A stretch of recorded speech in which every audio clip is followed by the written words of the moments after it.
Hello दोस्तों, एक बार फिर स्वागत है आपका आपके YouTube channel Siddharth online coaching में।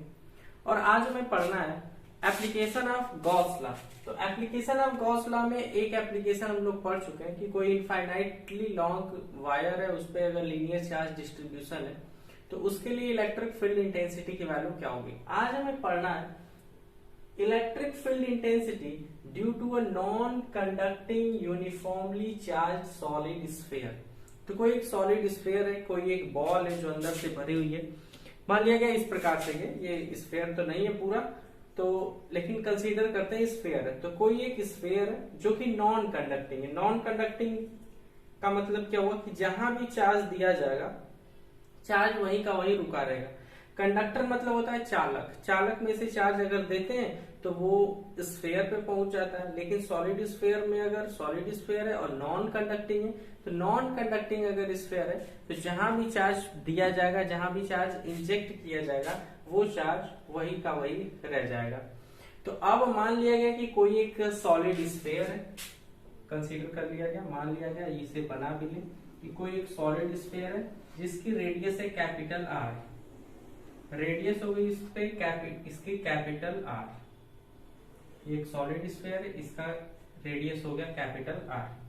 तो अब उसके बाद इस पे जो है चार्ज का डिस्ट्रीब्यूशन है। चार्ज का जो डिस्ट्रीब्यूशन है वो है यूनिफॉर्म चार्ज डिस्ट्रीब्यूशन। चार्ज का जो डिस्ट्रीब्यूशन है वो यूनिफॉर्म है। पूरे इसके वॉल्यूम में चार्ज का डिस्ट्रीब्यूशन जो वितरण है, बंटवारा है, वो एक समान है। इस प्रकार से इसका हो गया चार्ज डिस्ट्रीब्यूशन।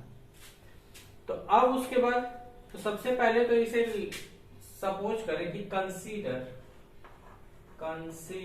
क्या क्या मान लिया हम लोग, consider a none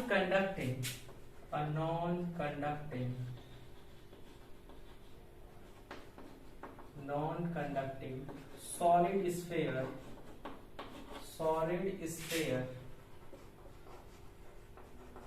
of radius r। तो रेडियस इसका हो गया कैपिटल R। जो चार्ज का डिस्ट्रीब्यूशन है, जो चार्ज Q है, मान लिया गया चार्ज Q है, टोटल चार्ज हो गया Q। तो टोटल चार्ज जो Q है वो यूनिफॉर्मली डिस्ट्रीब्यूटेड है इन होल वॉल्यूम। चार्ज या Q charge is distributed uniformly. Q charge is distributed uniformly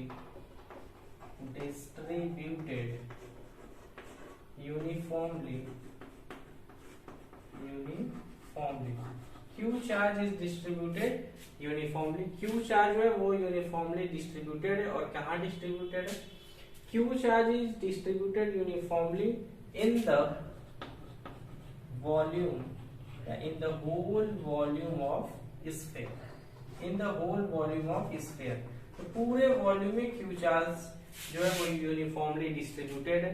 अगर यूनिफॉर्मली चार्ज का डिस्ट्रीब्यूशन यूनिफॉर्म है तो जो वॉल्यूम चार्ज डेंसिटी होगी वो भी कांस्टेंट होगी। उसे मान लिया गया रो पहले भी माने, यहां भी लिख रहे हैं। तो वॉल्यूम चार्ज डेंसिटी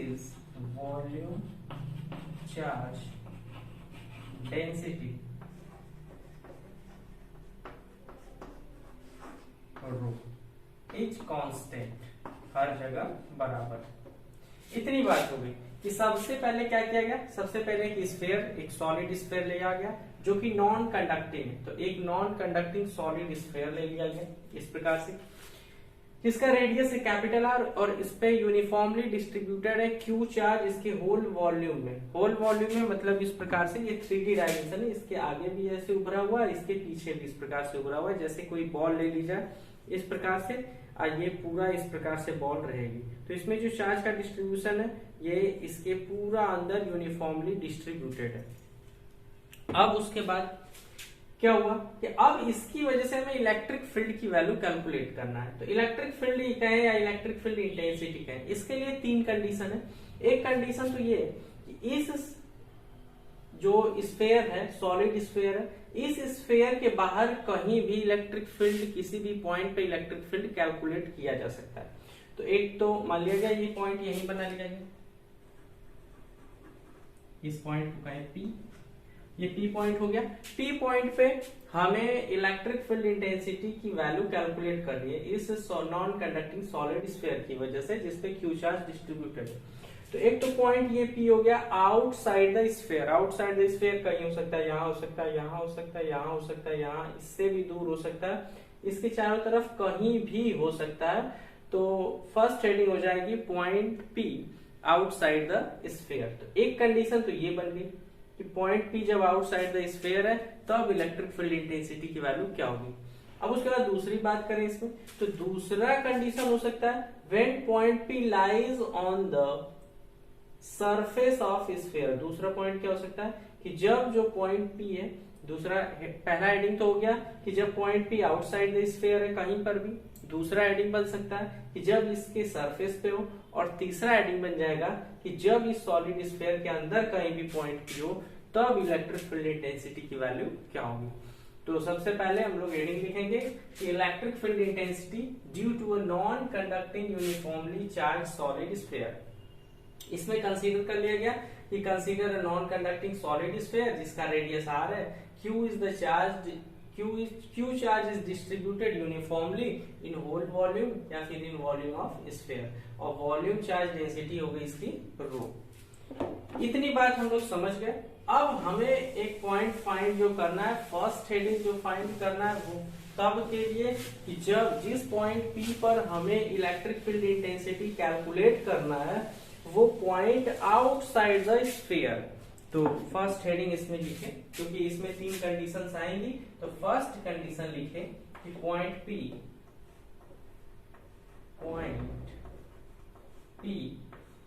अब ये कहाँ है point P? Outside the sphere, outside the sphere, outside the sphere. अब आउटसाइड द स्फीयर, तो पॉइंट P जो है आउटसाइड द स्फीयर है, कितना दूर है मान लिया गया जो पॉइंट P है यहां से r डिस्टेंस पे, यहां से स्मॉल r डिस्टेंस पे है। तो जो r है पॉइंट P जो है r है वो क्या है, इस रेडियस से बड़ा है, स्फीयर के रेडियस से बढ़ रहा है। r is small r is greater than capital R। तो फर्स्ट केस हम लोग लिख लिए कि जब पॉइंट P इस स्फीयर के आउटसाइड होगा तब क्या होगा। तो जहां पर भी इलेक्ट्रिक फील्ड हमें फाइंड करना होगा वहां से हम लोग बनाते हैं गॉसियन सरफेस। जिस सरफेस के अराउंड हमें इलेक्ट्रिक फील्ड फाइंड करना है तो गॉसियन सरफेस बनाए यहां से। तो गॉसियन सरफेस बनाने के लिए इसके चारों ओर इस प्रकार से गॉसियन सरफेस बनेगा और इसी के लिए हमें फाइंड करना है। इस सरफेस पे ही हम लोग फाइंड करेंगे क्योंकि इलेक्ट्रिक फील्ड लाइंस यहाँ से चारों तरफ एमिट होंगी। तो एक गॉसियन सरफेस जिस पॉइंट पे हमें फाइंड करना है उससे एक गॉसियन सरफेस मान लिया गया। यही एक स्फीयर था, इस प्रकार से पूरा ये स्फीयर था। इस पॉइंट पे हमें फाइंड करना है इलेक्ट्रिक फील्ड। तो इलेक्ट्रिक फील्ड फाइंड करना है तब उसके दूर उतना ही दूर चारों ओर इसके हो गया गॉसियन सरफेस। अब इस गॉसियन सरफेस की सहायता से ही, इस गॉसियन सरफेस के थ्रू हम लोग इलेक्ट्रिक फील्ड इंटेंसिटी की वैल्यू फाइंड करेंगे।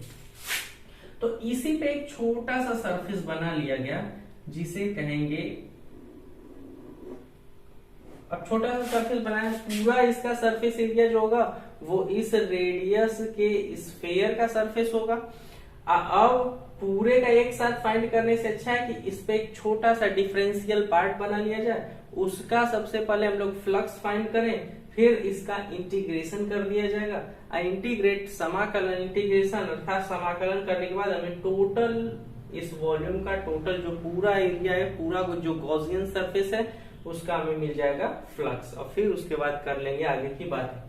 तो ये हो गया स्मॉल एरिया डिफरेंशियल पार्ट, इसका एरिया मान लिया गया हो गया ये ds हो गया। अब मान लिया गया ये पूरा सॉलिड स्फीयर था, इसके बाहर ये पूरा बना हुआ है Gaussian surface. Gaussian surface consider कर लिया गया, उस पर छोटा सा एरिया ds। तो किसी भी एरिया का जो एरिया वेक्टर होता है वो होता है उसके नॉर्मल, उसके परपेंडिकुलर। तो ये हो गया vector ds area vector. Electric field की बात करें तो इलेक्ट्रिक फील्ड यहाँ से नॉर्मल ही पास होंगी, तो ये भी इधर की ओर ही बनेंगी। ये हो गया इलेक्ट्रिक फील्ड इंटेंसिटी के लिए ई, वेक्टर ई। अब दोनों के बीच जब एंगल बन रहा है, दोनों के बीच जो एंगल बन रहा है थीटा इज इक्वल टू हो गया 0 डिग्री। ये कहीं पे भी बनाए, कहीं पे भी बनाए तो स्फेयर ही है, तो स्फेयर अगर यहाँ है तो यहाँ से भी नॉर्मल पास होगा, यहाँ पर भी बनाते हैं तो यहाँ से भी नॉर्मल ही पास होगा। तो इस प्रकार से सबसे पहले एक सॉलिड स्फेयर लिया गया, सॉलिड स्फेयर के बाहर कोई पॉइंट पी लिया गया, उससे एक गॉसियन सरफेस बनाया गया। गॉसियन सरफेस के थ्रू ही हमें इलेक्ट्रिक फ्लक्स की वैल्यू फाइंड करनी है, तो उसे छोटे छोटे सेगमेंट्स में डिवाइड किया गया। एक छोटे एरिया जिसका नाम है ds, उसके लिए अगर फ्लक्स की वैल्यू मिल जाती है तो उसे पूरा इंटीग्रेट करके हम पूरे गॉसियन सरफेस का फ्लक्स फाइंड कर सकते हैं। तो उस छोटे सरफेस एरिया का जो इलेक्ट्रिक फ्लक्स है उसे प्राप्त करने की कोशिश करते हैं, उसे फाइंड करते हैं। तो लिखिए इलेक्ट्रिक फ्लक्स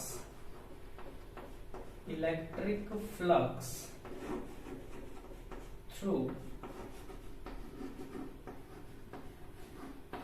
स्मॉल एरिया, और स्मॉल एरिया है क्या, ds, electric flux through small area ds।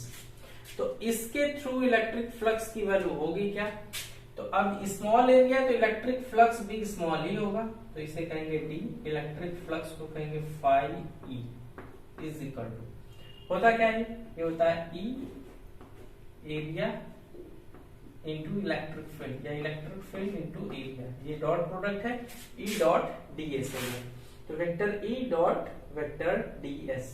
अगर दोनों के लिए डॉट प्रोडक्ट करें तो vector A dot vector B पढ़े हैं, A B cos थीटा, तो यहाँ पर भी ये हो गया E, ये हो गया ds, और cos थीटा मतलब cos 0, क्योंकि एंगल दोनों के बीच कितना है 0, तो cos 0 और cos 0 की वैल्यू होती है 1।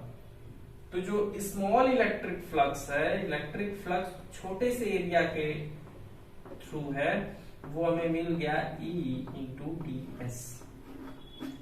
अब अगर पूरा इस गॉसियन सरफेस के थ्रू अगर फ्लक्स हमें फाइंड करना हो, तो गॉसियन सरफेस के थ्रू जो फ्लक्स होगा इसका इंटीग्रेशन कर दें तो टोटल इस पूरे गॉसियन सरफेस का इलेक्ट्रिक फ्लक्स हमें मिल जाएगा। तो कहें electric flux through complete area या Gaussian surface, electric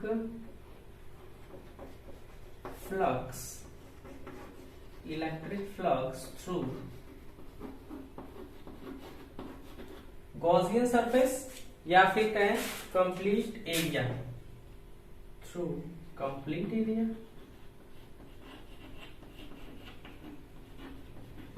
through complete area, या ब्रैकेट में से कहा जा सकता है थ्रू गॉसियन सरफेस, गॉसियन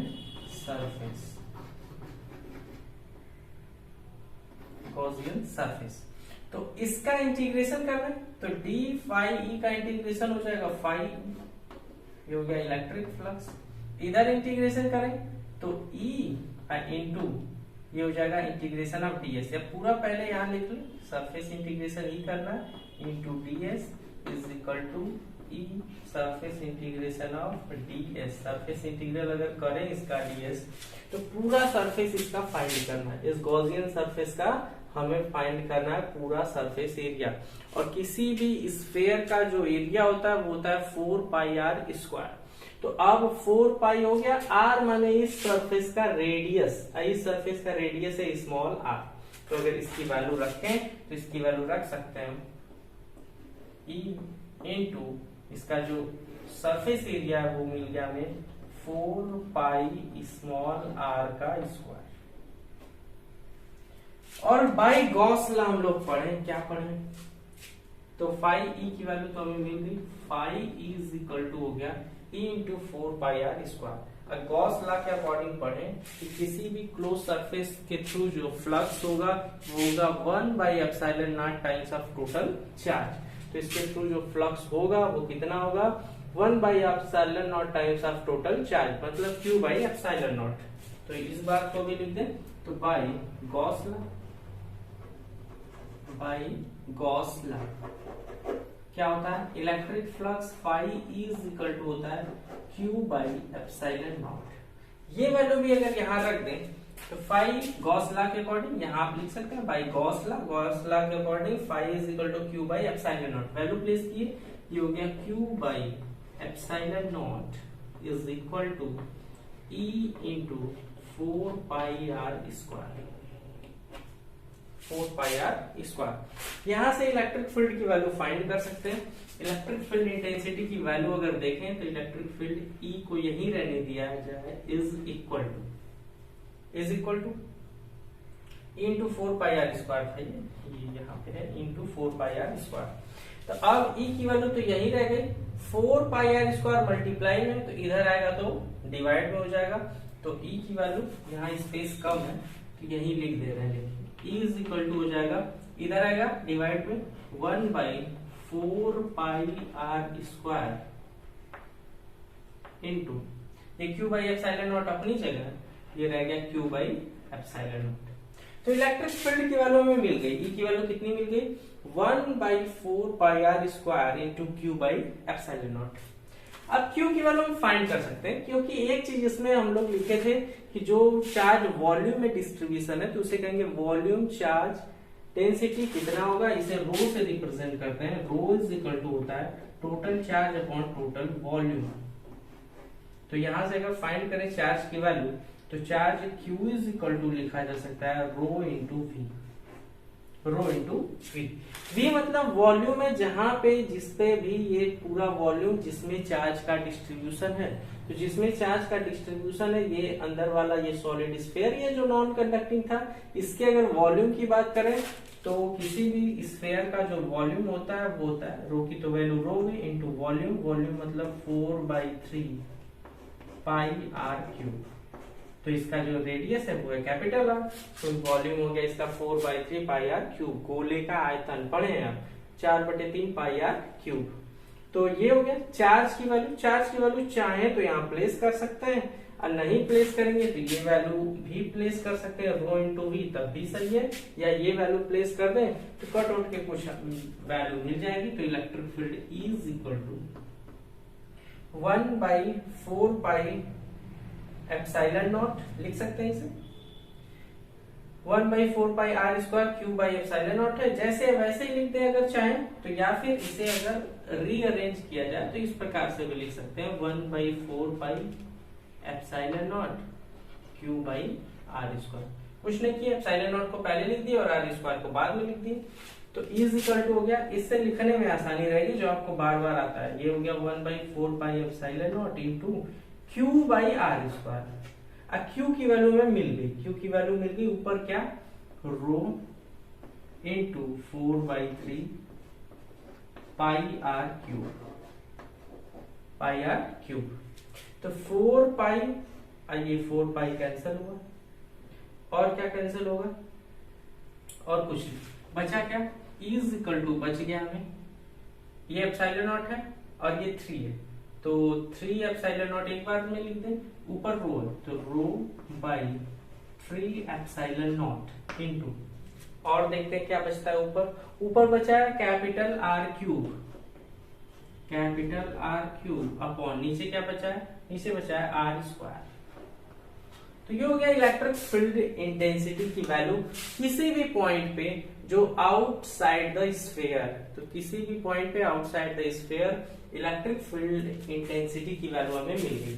क्या करना था, करना ये था कि कोई भी सॉलिड स्फीयर लिया गया, उसके बाहर एक पॉइंट कंसीडर किया गया और उसके चारों ओर बनाया गया एक स्फीयर जिसे कहा गया गॉसियन सरफेस। उसके थ्रू हमें इलेक्ट्रिक फ्लक्स फाइंड करना।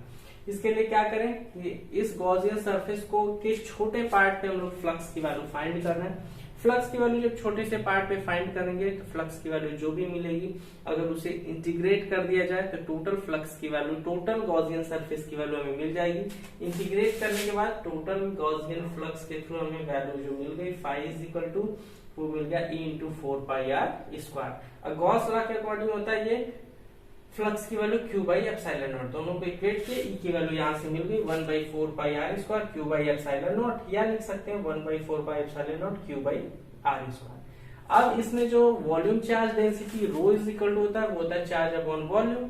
तो चार्ज की वैल्यू यहाँ से मिल सकती है ये रो इंटू वी, रो जहां पे है charge density, volume charge density, और v है वॉल्यूम। वॉल्यूम की वैल्यू प्लेस कर सकते हैं क्योंकि वॉल्यूम डिस्ट्रीब्यूटेड जो है वो है r रेडियस के स्फीयर में, तो इसका वॉल्यूम हो जाएगा 4π3πr³। यही वैल्यू चार्ज यहाँ प्लेस कर दिए और हमें मिल गया इलेक्ट्रिक फील्ड इंटेंसिटी की वैल्यू। तो ये तो फर्स्ट पॉइंट समाप्त हुआ जब किसी भी पॉइंट पे जो कि आउटसाइड द स्फीयर था वहां पे हम इलेक्ट्रिक फील्ड की वैल्यू कैलकुलेट कर रहे थे, ये बात हमें मिल गई। अब दूसरी कंडीशन ये बन सकती है कि जब ये पॉइंट पी इस स्फीयर पे ही हो, मतलब इस सॉलिड स्फीयर के सरफेस पे हो, तो अगर इस सरफेस पे रहेगा तब हेडिंग चेंज हो जाएगी। Point P lies on the surface of sphere, तो पॉइंट पी हमें कहां मिलेगा? पॉइंट पी हमें मिलेगा on the surface of sphere. तो सरफेस पे जब मिलेगा तो अब उसके बाद सरफेस के लिए सब कंडीशन अप्लाई करेंगे। गॉसियन सरफेस, ये इसका सरफेस ही काम करेगा।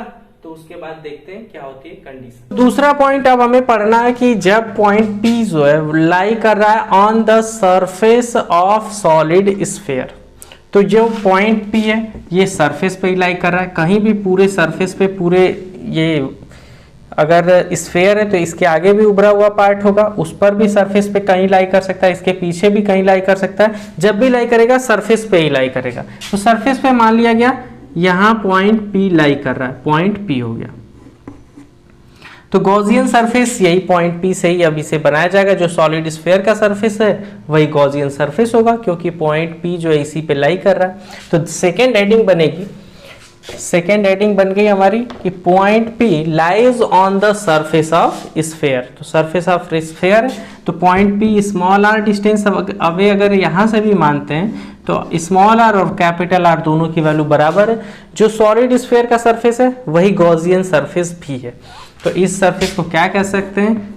उससे पहले जो दूर बना था वो गॉसियन सरफेस है और जो सॉलिड स्फीयर का सरफेस है वही इस समय है गॉसियन सरफेस, गॉसियन सरफेस।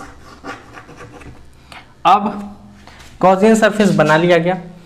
अब उसके बाद गॉसियन सरफेस बना लिया गया पॉइंट पी से होते हुए और अब गॉसियन सरफेस को स्मॉल सेगमेंट्स में डिवाइड किया गया। इसका जो एरिया वेक्टर है डी एस है और इसका जो इलेक्ट्रिक फील्ड है इधर की तरफ ही है। ये जो स्मॉल सेगमेंट है, छोटा सा एरिया है, इसका एरिया है डी एस। अब इस छोटे से एरिया के लिए हम लोग फाइंड करेंगे इलेक्ट्रिक फ्लक्स की value.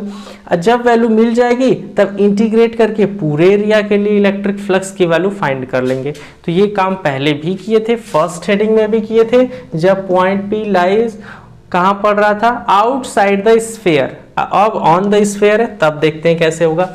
Electric flux through DS, तो इलेक्ट्रिक फ्लक्स थ्रू डीएस, इस स्मॉल एरिया के थ्रू इलेक्ट्रिक फ्लक्स की वैल्यू क्या होगी?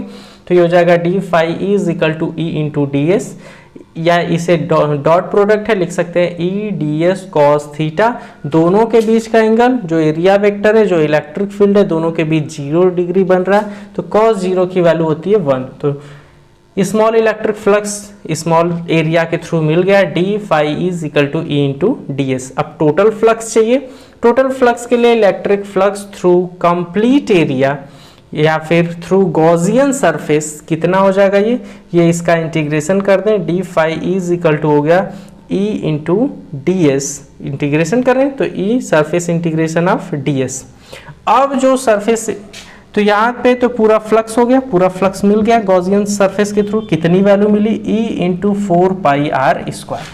अब गॉसियन सरफेस का अगर रेडियस देखें तो गॉसियन सरफेस यानी पॉइंट पी जहाँ लाई कर रहा है, इसका रेडियस हो गया स्मॉल आर। स्मॉल आर लिखें या फिर इसे कैपिटल आर लिखें, दोनों बराबर ही है। तो ये हो गया स्मॉल आर या फिर कहें 4πr²। तो जो इसका रेडियस है वही इसका भी रेडियस है। तो इसके लिए अगर वैल्यू रखें तो इस ई इंटू 4πr² रख सकते हैं या फिर इसे कैपिटल आर स्मॉल आर यही रखें। तो ये हो जाएगा E इंटू 4π। स्मॉल आर की जो वैल्यू है वही कैपिटल आर की वैल्यू, तो इसे लिख सकते हैं E इंटू 4πr²।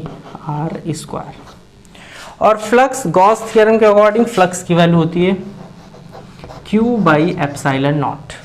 तो यहाँ से अगर इलेक्ट्रिक फील्ड इंटेंसिटी की बात करें E इज इक्वल टू, तो E इज इक्वल टू लिखा जा सकता है, क्या लिखा जा सकता है?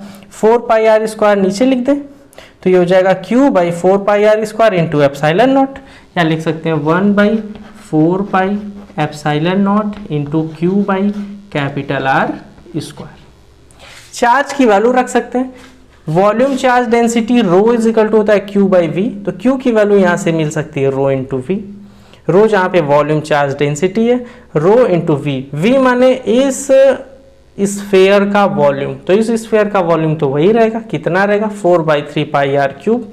ये वैल्यू क्यू की इसमें रख सकते हैं, क्यू की वैल्यू अगर इसमें रखें तो देखते हैं क्या होता है। Electric field intensity is equal to हो गया 1/4 pi epsilon naught, 1/4 pi epsilon naught into q, q की value rho into 4/3 pi are cube upon में आर स्क्वायर, तो ये हो गया आर स्क्वायर। आर स्क्वायर से 2 आर कट गए, 1 आर बचा, 4 पाई से ये 4 पाई कैंसिल हुआ, क्या बचा, ऊपर बचा रो, नीचे बचा 3 और ये एप्सिलॉन नॉट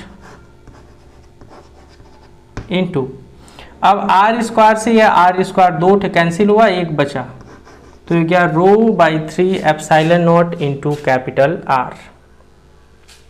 ये हो गया हमें इलेक्ट्रिक फील्ड की वैल्यू कब के लिए, ये वैल्यू मिल गई हमें। स्मॉल आर भी हो सकता है कैपिटल आर की जगह, यहाँ स्मॉल आर भी हो सकता है क्योंकि small R is equal to capital R, तो उसमें कोई प्रॉब्लम नहीं है क्योंकि दोनों ही गॉसियन सरफेस और जो सॉलिड स्फीयर का रेडियस है दोनों का ही रेडियस सेम टू सेम है, तो स्मॉल आर या कैपिटल आर इसमें कोई प्रॉब्लम नहीं होनी चाहिए। अब 2 पॉइंट्स हम लोग पढ़ चुके। पहला पॉइंट, जब point P outside the surface था या आउटसाइड द स्फीयर था। दूसरा पॉइंट P जब on the surface of sphere था। अब तीसरी कंडीशन आती है, तीसरी कंडीशन ये आती है कि जब पॉइंट P इस स्फीयर के, इस सॉलिड स्फीयर के, इस नॉन कंडक्टिंग सॉलिड स्फीयर के अंदर लाई करे, कहीं ना कहीं अंदर लाई करे, तब की कंडीशन क्या होगी। तो बाकी बातें इरेज कर दे रहे हैं, इसमें लिख रहे हैं third heading, point P lies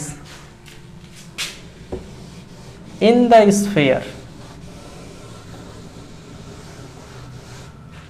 point P lies in the sphere, तो स्फीयर के अंदर कहीं ना कहीं लाई कर रहा है। स्फीयर के अगर ये अंदर लाई करेगा तो मान लिया गया यहाँ पे ये पॉइंट लाई कर रहा है, पॉइंट P मान लिया गया इस पॉइंट पे, ये हो गया पॉइंट P, इसके अंदर पड़ रहा है। अब इसके अंदर पड़ रहा है तो इससे अगर इसके चारों ओर लाइन ड्रॉ करें, इस प्रकार से गॉसियन सरफेस अगर बनाएं, तो ये गॉसियन सरफेस यहां लाई कर रहा है। तो गॉसियन सरफेस ये पॉइंट P मान लिया गया अगर r डिस्टेंस पे है रेडियस से, तो r की वैल्यू पॉइंट P का जो r है उसकी वैल्यू क्या होगी, कैपिटल R, सॉलिड स्फीयर के रेडियस से तो कम ही होगी क्योंकि पॉइंट P अंदर लाई कर रहा है, तो इसे लिख सकते हैं small r is less than capital R। तो थर्ड हेडिंग हो गया when point P lies inside the sphere, when point P lies inside the sphere, inside the sphere, outside की जगह अब आ गया इनसाइड द स्फीयर, तो स्फीयर के अब अंदर आ गया। अब यहां देखते हैं पॉइंट P यहां आ गया,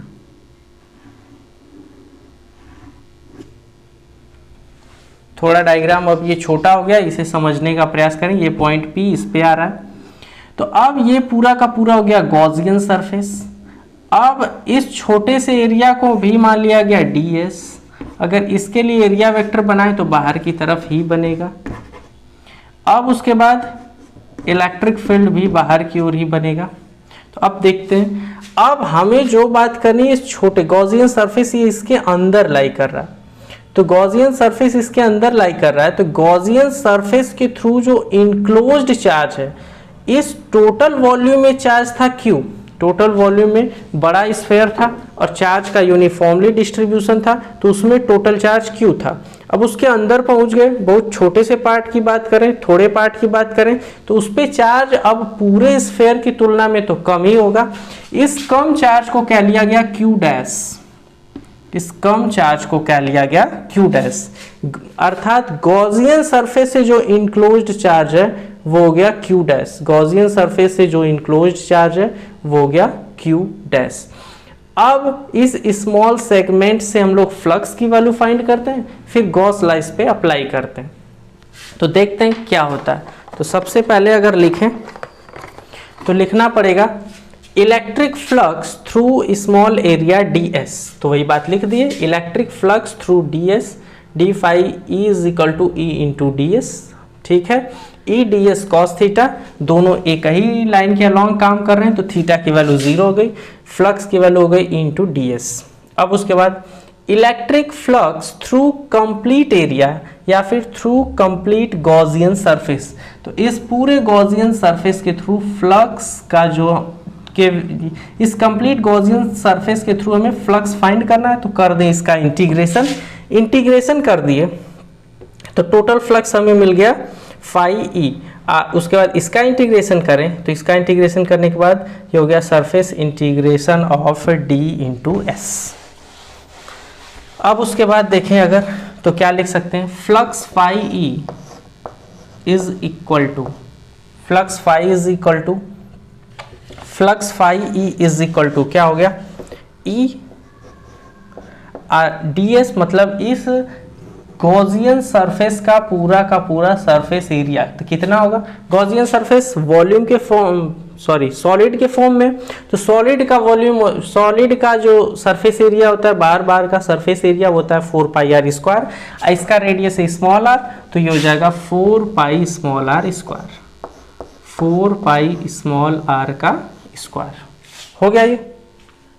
अब उसके बाद अब बाई गॉस लॉ अप्लाई करते हैं। गॉस लॉ के अकॉर्डिंग फ्लक्स की वैल्यू क्या होती है, फ्लक्स की वैल्यू होती है 1/ε0 times of total charge enclosed by Gaussian surface. तो गॉसियन सरफेस से इनक्लोज्ड चार्ज है Q डैश, तो Q डैश बाई ε0। फ्लक्स की वैल्यू क्या हो जाएगी, बाई गॉस लॉ फ्लक्स की वैल्यू होती है इनक्लोज्ड चार्ज, तो इनक्लोज्ड चार्ज Q डैश, अब 1/ε0 टाइम्स का इसमें होता है मल्टीप्लाई, तो ये हो जाएगा फ्लक्स की वैल्यू Q डैश बाई ε0। ये वैल्यू यहाँ रख दें, ये हो गया Q dash by ε0 is equal to E into 4 pi are square. यहाँ से हम लोग इलेक्ट्रिक फ्लक्स की वैल्यू अब फाइंड कर लेंगे, तो इलेक्ट्रिक फ्लक्स की वैल्यू यहाँ से मिल जाएगी। इस बात को आप समझ चुके, तो इस बात को मिटा दे रहे हैं। क्या बात समझे हम लोग, इलेक्ट्रिक फ्लक्स पहले इस स्मॉल एरिया के थ्रू हमें फाइंड करना है, तो ये हमें मिल गया E इंटू डी एस। अब उसके बाद पूरा गॉसियन सरफेस के थ्रू हमें जब इलेक्ट्रिक फ्लक्स फाइंड करना होगा, तो इसका करना पड़ेगा इंटीग्रेशन, समाकलन। इसका समाकलन कर दिए, तो ds का क्लोज इंटीग्रल जो होगा, मतलब सरफेस एरिया, इस गॉसियन सरफेस का पूरा सरफेस एरिया। तो गॉसियन सरफेस स्फेयर के फॉर्म में, और स्फेयर का जो सरफेस एरिया होता है वो होता है 4 पाई आर स्क्वायर। तो इसका रेडियस है स्मॉल आर, तो ये हो गया 4 पाई आर स्क्वायर। अब इलेक्ट्रिक फ्लक्स की अगर वैल्यू लिखें, तो इलेक्ट्रिक फ्लक्स की यही वैल्यू लिखना है हमें। E इज इक्वल टू कितना हो गया, electric flux E is equal to हो गया, ये 4 पाई आर स्क्वायर अपॉन में आ जाएगा, यहाँ लिख लिया जाएगा, तो ये हो गया 1/4 पाई आर स्क्वायर भी है, पहले ε0 लिख लिए, आर स्क्वायर यहाँ लिख लिए, Q डैश ऊपर है, ये हो गया Q डैश। या फिर E से ये भी लिख सकते हैं 1/4 pi are square Q dash by ε0, बात एक ही है। अब उसके बाद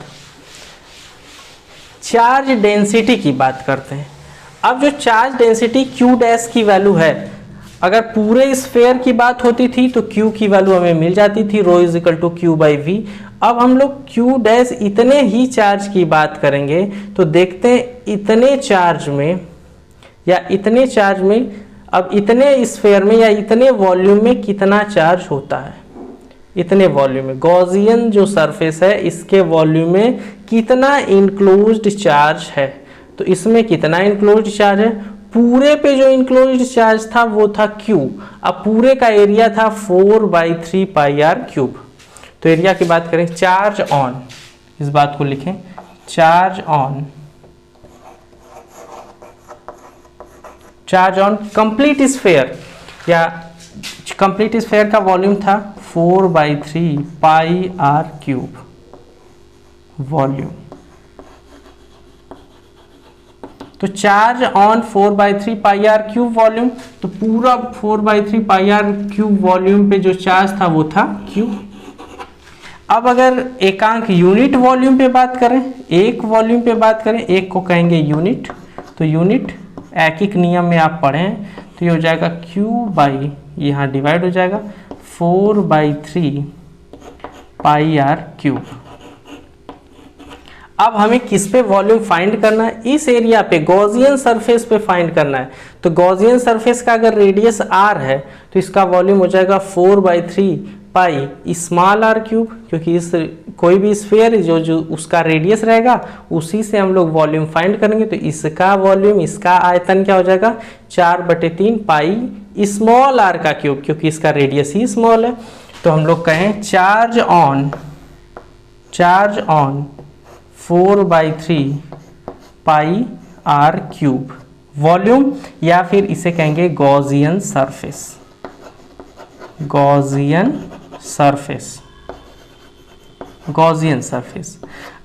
सरफेस पे जो चार्ज है, गॉसियन सरफेस पे जो चार्ज है उसे कहा गया है Q डैश। तो इस पूरी बात को लिखे, चार्ज ऑन 4/3, इस पे भी लिख दिए charge on 4/3 pi are cube volume, या फिर कहें गॉसियन सरफेस से जो घिरा हुआ वॉल्यूम है उसके लिए Q डैश। अब इसकी वैल्यू क्या हो जाएगी, इसकी वैल्यू अगर फाइंड करना हो, इसे अभी रहने देते हैं, तो इसकी वैल्यू अगर फाइंड करना हो तो इससे करते हैं मल्टीप्लाई। तो पूरे 4/3 पाई आर क्यूब पे Q था, एक पे हो गया इससे भाग, अब इस पे फाइंड करना है तो इसमें मल्टीप्लाई करें, ये हो जाएगा Q by 4/3 pi are cube पहले से, इनटू जिस पे फाइंड करना है उसका गुणा करें 4/3 पाई आर क्यूब। तो 4 पाई से 4 पाई कैंसिल हो गया,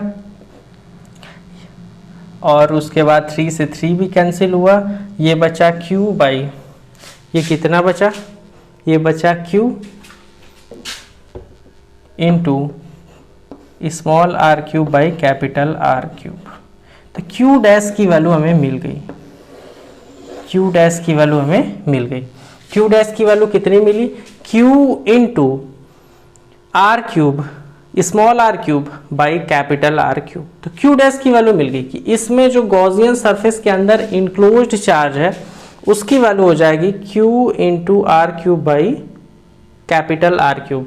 ये एक नियम आप पढ़े भी होंगे कि यदि 3 रुपए में एक कलम मिलती, या इस प्रकार से कहें कि यदि 10 रुपए में 3 कलमें मिलती हैं तो 15 रुपए में कितनी कलमें मिलेंगी, इस प्रकार से, या 10 कलम का दाम बताइए तो मल्टीप्लाई करके फाइंड करते थे। उसी प्रकार से एक कलम का मूल्य कितना हुआ, फिर उसके बाद जितने भी चाहिए उतने का मल्टीप्लाई करके, तो इतने वॉल्यूम पे चार्ज अगर Q है तो एकांक वॉल्यूम यूनिट वॉल्यूम पे चार्ज इतना हो जाएगा।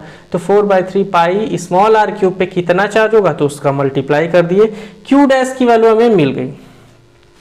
तो जब Q डैश की वैल्यू मिल गई तो इलेक्ट्रिक फील्ड इंटेंसिटी फाइंड किया जा सकता है। तो electric field intensity is equal to, अब ये हो गया 1/4 pi epsilon naught, 1/4 pi epsilon naught into, यहाँ था Q dash by are square. अब इसकी वैल्यू रख दें तो इसकी वैल्यू क्या हो जाएगी Q डैश की, Q डैश की वैल्यू हो गई Q into R cube by capital R cube. ये हो गया। अब उसके बाद इलेक्ट्रिक फील्ड इंटेंसिटी यहां से मिल गई Q into R cube by capital R cube. अब Q की वैल्यू हम लोग लिख सकते हैं। Q की वैल्यू हमें कहां से मिलेगी, Q की वैल्यू हमें मिलेगी इस टोटल चार्ज के लिए। इस टोटल चार्ज Q की वैल्यू टोटल चार्ज ही है, तो Q की वैल्यू क्या होती है हम लोग जानते हैं। इस पे वॉल्यूम चार्ज डेंसिटी भी चाहिए, और volume charge density rho is equal to होता है Q बाई V।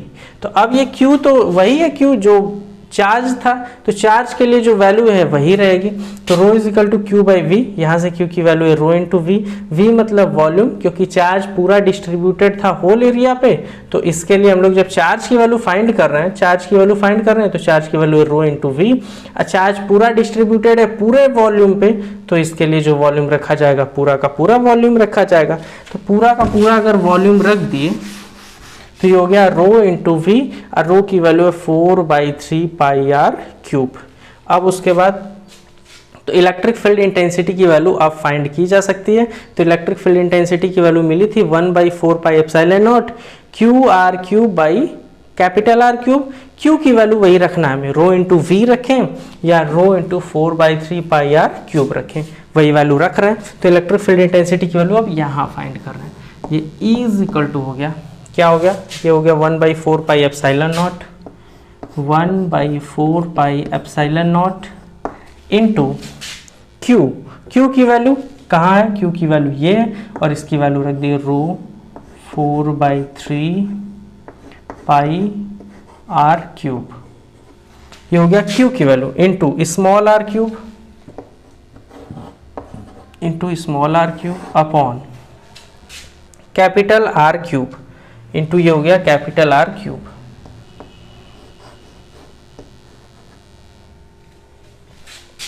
तो E की वैल्यू यहाँ E की इलेक्ट्रिक फील्ड इंटेंसिटी की वैल्यू 1/4 पाई एप्सिलॉन नॉट था इंटू क्यू। तो यहाँ से देखें तो E की वैल्यू हम लोग फाइंड कर चुके थे 1/4 pi epsilon naught Q dash by are square. तो यहाँ पे हो गया 1/4 पाई एप्सिलॉन नॉट, ये था क्यू डैश की वैल्यू, क्यू डैश की वैल्यू थी Q R cube by are square, और इसमें अपॉन में है आर स्क्वायर भी है, सॉरी यही छूट रहा था आर स्क्वायर। तो आर स्क्वायर से आर क्यूब ये है जो कट गया, कितना वैल्यू बचेगा, ये वैल्यू जो बचेगा वो बचेगा 1/4 pi epsilon naught into R square से आर स्क्वायर कट गया, एक आर बचा, ये हो गया Q small R by R cube. ये हो गया इलेक्ट्रिक फील्ड की वैल्यू। अब उसके बाद यही इसी वैल्यू में हमें Q की वैल्यू प्लेस कर देना है। तो ये हो गया 1/4 pi epsilon naught into Q की ये वैल्यू प्लेस कर दिए, इंटू ये हो गया R बाई आर क्यूब।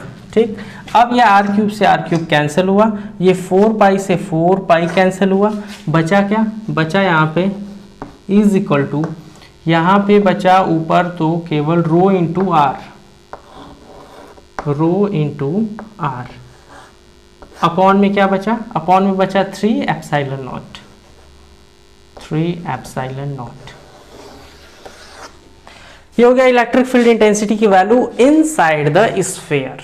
तो 3 हेडिंग्स हम लोग पढ़ चुके। पहला हेडिंग था जब पॉइंट पी स्फीयर के आउटसाइड लाई कर रहा हो तब, दूसरा जब पॉइंट पी स्फीयर के सरफेस पे लाई कर रहा हो तब, तीसरा जब स्फीयर के अंदर लाई कर रहा हो। जब स्फीयर के अंदर लाई कर रहा हो तो इलेक्ट्रिक फ्लक्स की वैल्यू जब फाइंड करेंगे तो छोटे सेगमेंट के लिए फाइंड करेंगे तो E into D s, e into D s, e हो गया डी एस मतलब इस गॉसियन सरफेस का सरफेस एरिया, और सरफेस एरिया हो गया 4 पाई स्मॉल आर का स्क्वायर। अब फिर अब गॉस लॉ जब अप्लाई करेंगे तो गॉस लॉ होता है क्यू बाई एप्सिलॉन नॉट। तो क्यू मतलब इससे इनक्लोज्ड चार्ज, इससे इनक्लोज्ड चार्ज हो गया क्यू डैश। तो अब जब दोनों को अप्लाई किए कि E into 4 pi are square by Q dash by epsilon naught, तो E की वैल्यू हमें ये मिल गई। अब क्यू डैश की वैल्यू चाहिए, क्यू डैश इतने में ही चार्ज कितना होगा, चूंकि टोटल वॉल्यूम में चार्ज था Q, तो इसलिए यूनिट वॉल्यूम में चार्ज हो जाएगा Q by 4/3 pi are cube. तो इसलिए छोटे से जो गॉसियन सरफेस है उसमें चार्ज हो जाएगा, इसका मल्टीप्लाई करें तो Q डैश की वैल्यू मिल गई Q into R cube by capital R cube. अब इलेक्ट्रिक फील्ड की वैल्यू फाइंड करना था, कर भी लिए थे, इसमें बस Q डैश की वैल्यू प्लेस करना था। तो ये हो गया 1/4 pi epsilon naught into Q dash, और Q डैश की वैल्यू थी Q into R cube by R cube, upon R square था स्मॉल आर स्क्वायर, तो स्मॉल आर स्क्वायर लिख दिए। ये हो गया आर स्क्वायर से आर स्क्वायर कट गया, ये हो गया Q into R by R cube. इतनी बात मिल गई। अब उसके बाद अब उसके बाद हमें यहाँ से चाहिए Q की value. Q is equal to, अब Q मतलब टोटल चार्ज था, तो टोटल चार्ज जब मिल गया तो टोटल चार्ज के लिए तो एक्सप्रेशन इस पूरे स्फीयर के लिए हम लोग जानते ही हैं कि density, volume charge density rho is equal to Q by V, तो Q is equal to rho into V। अब V मतलब पूरे का वॉल्यूम, ये होता है 4/3 पाई r क्यूब। यही Q की वैल्यू इसमें प्लेस कर दिए और ये कट के हमें वैल्यू मिल गई is equal to rho into r by 3 epsilon naught. तो ये था कंप्लीट पूरा हेडिंग, तीनों पॉइंट्स इसके, कब के लिए, जब कि सॉलिड स्फीयर था नॉन कंडक्टिंग। तो अगली हेडिंग में मिलते हैं दोस्तों एक वीडियो के साथ जिसमें electric field intensity due to a conducting uniformly charge solid sphere. अब कंडक्टिंग सॉलिड स्फीयर आ गया, तो अगर कोई सॉलिड स्फीयर कंडक्टिंग है तो कंडक्ट अगर होगा तो जहां भी चार्ज इंजेक्ट किया जाएगा सब चार्ज भाग के जाएगा सरफेस पे। तो सरफेस पे अगर जाएगा तो कंडक्टिंग के लिए इसके अंदर तो चार्ज बचेगा नहीं, जो भी चार्ज होगा वो पूरा का पूरा इसके सरफेस पे आ जाएगा। फिर उसके लिए हम लोग पढ़ेंगे कि जब पॉइंट पी लाइज आउटसाइड, दूसरा जब point P lies on the surface, और तीसरा जब point lies inside the sphere. तो मिलते हैं दोस्तों इसी वीडियो के साथ अगले वीडियो में। Thanks for watching.